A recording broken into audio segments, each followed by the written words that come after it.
شہر قائد میں ٹپ ٹپ ٹپ ٹپ یعنی بوندا باندی اور کہیں بارش کا سلسلہ شروع ہو گیا، لیکن میونسپل کمشنر بلدیہ شرقی سائی منجا فہیم خان نے فوری طور پر افسران کے ہمراہ اجلاس کا انعقاد کر لیا اور رین ایمرجنسی کے حوالے سے کیے گئے اقدامات کا جائزہ لیا اور کہا کہ نالوں کی روانی برقرار رکھنے کے لیے جن کاموں کی ہدایت کی گئی تھی اس کے بارے میں انہوں نے تفصیلات حاصل کی۔ محکمہ M&D واٹر پمپ کو تیار جہاں کر چکا تھا، اس نے اس حوالے سے تفصیلی طور پر بریفنگ دی۔ انہوں نے کہا کہ ضرورت کے وقت انہیں فوری طور پر نصب کیا جا سکے گا اور جہاں پر بھی پانی کھڑا ہوگا وہاں پر عملہ موجود ہوگا۔ تاہم میونسپل کمشنر فہیم خان نے کہا کہ نکاسی آب کے خاص بندوبست کیے جائیں، جہاں گزشتہ برس پانی جمع ہونے کی شکایت موصول ہوئی تھی اس پر کڑی نظر رکھی جائے۔ انہوں نے کہا کہ بلدیہ شرقی میں زیادہ تر وہی افسران موجود ہیں جو گزشتہ برساتوں میں بھی خدمات سر انجام دے چکے تھے، لہٰذا ہر ایک کو اپنی ذمہ داری بخوبی واقف ہے کہ اسے کیا کرنا ہے، افسران نے کہا۔ اور جبکہ فوکل پرسن امتیاز بھٹو نے کہا بالکل لبیک،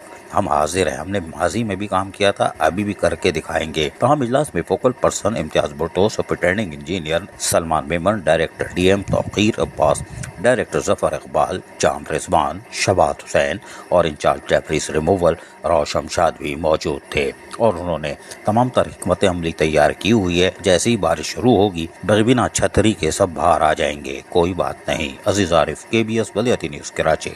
ایسی ہی خوبصورت ویڈیوز فیوچر میں حاصل کرنے کے لیے ریڈ بٹن پر کلک کر کے اور بیل آئیکن کو پریس کر کے ہم سب کے سبسکرائبر بننا مت بھولیے۔